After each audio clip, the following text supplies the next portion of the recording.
네, 돌아온 비하인드 뉴스 정치부 박사라 기자와 오늘도 함께하겠습니다. 자, 박 기자, 바로 첫 번째 키워드 볼까요? 네, 첫 번째 키워드는 토론회 대박입니다. 네. 김문수 고용노동부 장관이 오늘 국회에서 열린 노동개혁 대토론회에서 기조연설을 했습니다.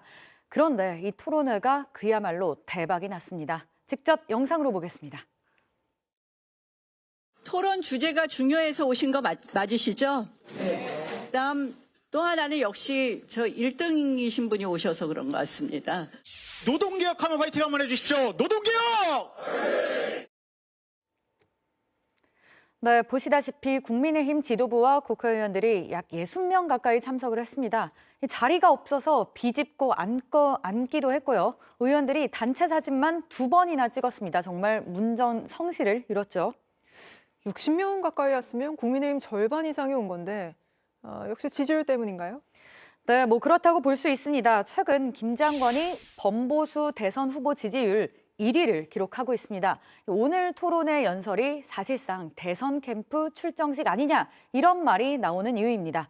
김 장관도 이를 의식한 듯한 모습을 보였는데요. 연설 후에 취재진이 대선 주자로서 확장성이 있느냐 이런 질문을 했는데 네. 발끈하면서 내가 바로 밑바닥부터 올라온 사람이라고 했습니다. 직접 보겠습니다. 무슨 확장성을 말하는지 저는 모르겠습니다만 저는 대한민국의 가장 밑바닥 청계천에 재단 보조, 미싱 보조, 그 다림질하는 보조로부터 출발해서 공장에서 7년 이상 공장 생활을 하고 민주화운동 과정에서 제가 감옥만 2년 6개월 2번 감옥을 갔다 왔습니다. 대선 출마 가능성을 열어둔 발언으로 들립니다. 네, 일주일 전에 오세훈 시장 토론회에도 국민의힘 의원들이 많이 가지 않았습니까? 네, 그렇습니다. 오 시장은 지난 12일 국회 토론회에서 개헌론을 주장을 했습니다.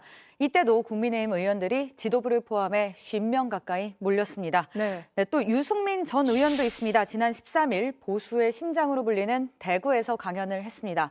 또 한동훈 전 대표도 곧 책을 출간할 예정인데요.